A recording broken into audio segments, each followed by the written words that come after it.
Hello everyone, I'm here with Enemy's Friend. Hello. And Methodzz. Hi. And today I want to show you something we've been working on for the last few weeks. So I think this is the first time in over a year that I spent more than 30 hours on a single project, and it's the 111 Quarry. So I'd say you've already seen a time lapse, but let's turn it back on.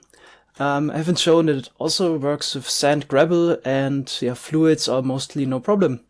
So here we can see the vertical machines are flying up. And once they arrive at the top, they would start the horizontal flying machine.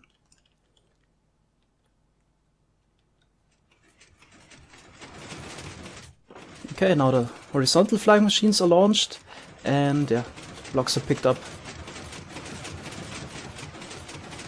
As you can see, all the liquids are destroyed.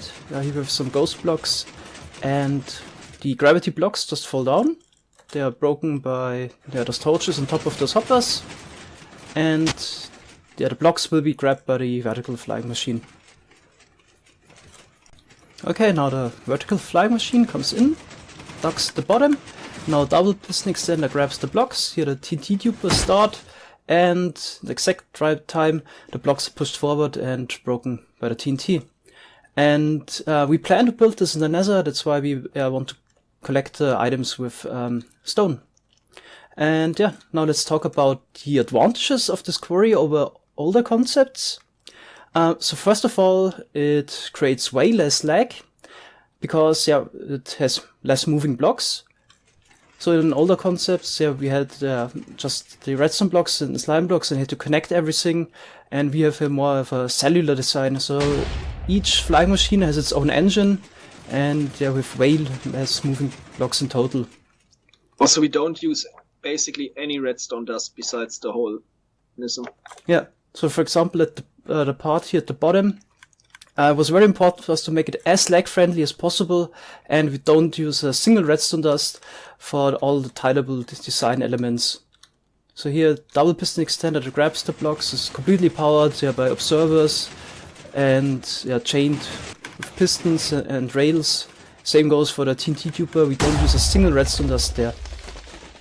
The only redstone dust we use is for the brain of the machine. So this is this clock here that controls everything. Okay, so another advantage of the new quarry compared to older concepts, that it is faster. So maybe Methodzz, you want to explain why it's faster? Okay, so the main advantage is we are not driving the whole way every time. We are only driving until we reach the stone, grab it, and then we already return. So this piston here and the observer basically tells the machine, hey, you reached the blocks, go back. And in older designs, we always drove the whole flying machine back and forth, back and forth. This way we save a lot of time. Yeah, so for example, if we need to grab the first block here, the flying machine only drives one block and then instantly returns again. And the whole thing is more or less controlled by the horizontal machine. So Methodzz, maybe want to explain what we do here with this clock at the bottom? Yeah, so every time the flying machine, at the very start, basically, we don't have any delay for the vertical flying machine. It's always gonna drive down, drop off the blocks, and immediately go up again. And after like 10 layers or so, this dropper clock down here starts ejecting items into the dropper, and this way it increases the delay on the whole thing. Gonna sit a little bit longer down here and then start again, and gonna be perfectly timed with the vertical flying machine, as you can see here. Yeah, if you look at that, vertical machine comes in just in the right moment and then starts the horizontal one again. So the piston that tells the vertical machine to turn back again is also attached to the horizontal one here. So we need to wait until we send up the vertical machine. So it would crash into the other stuff otherwise. So it has to be perfectly timed. And this clock is a little bit complicated, but it keeps track of the whole machine because of the counter here, and always sends the vertical machine off just in the right moment, so it's as fast as possible. Okay, so here we also have built up a single unit of the machines to be tiled up there. So this is the horizontal machine. It gets started by updating this observer. Then it drives to the right, crashes into the sticky piston, and the sticky piston grabs the block, extracts again, and this tells the machine to turn back, and also moves one step further to the right. And then we start the vertical machine, grabs the block, this piston here tells the machine to turn back, and then we're at the bottom, and then just grab the blocks with the double piston extender. Okay, now let's also take a look at TNT dupers. So some TNT duping methods have been fixed in 1.11.2, but this one still works. And we chip in the TNT from the side here, just to save on vertical space, so we can mine down all the way to, I think it's Y13 in the normal world. So if this would be your bedrock layer at, I think Y4, Y5. So we, just lose the bottom 9 layers. Okay, and now we can also see the moment when the whole control mechanism here is also sent down by 1 block. So once we reach the final slice here. So maybe Enemy, you want to explain what happens here?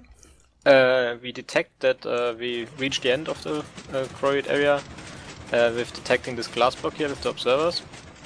Then with a lot of delay we move down the reversing stations and with another flying machine push them back towards the beginning.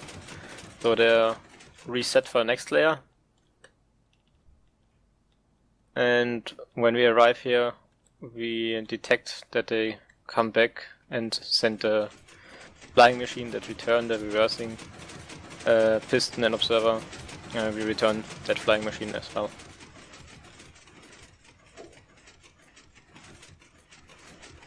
And with that we move down our horizontal flying machine as well. And it starts off with the next layer.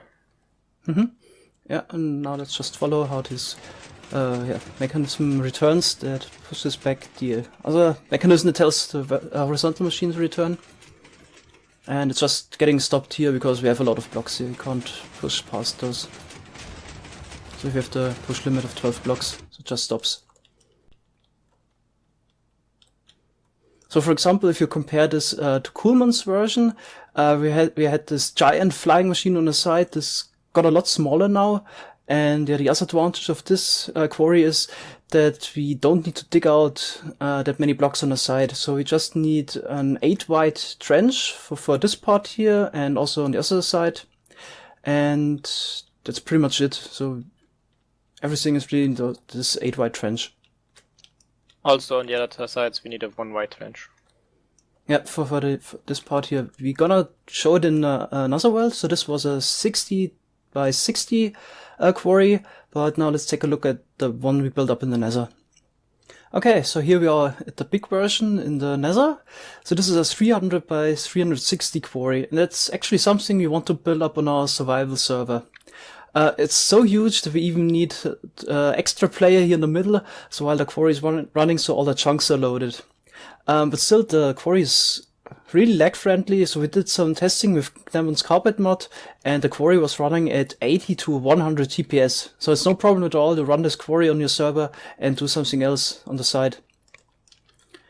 And yeah, it's also quite easy to adjust. So the only thing you need to adjust for the bigger quarry or the bigger size is to put corresponding amount of items into this hopper here. So it's 360 long, and that's why we need to put in 355 items in those 2 hoppers if you started the first time. So we already mined some slices, so that's why there's also a stack of items in this dropper here. But in total we need 355 items in those 2 hoppers, and that's everything you need to adjust for a bigger size. Then we can also take a look at the area we had to prepare. So we just had to dig out those trenches here. And there's a 1 wide gap here on the side, so yeah, just to prevent lava flowing in from the side. And we also made a trench right here at the second slice from top to bottom. So here we can take a look.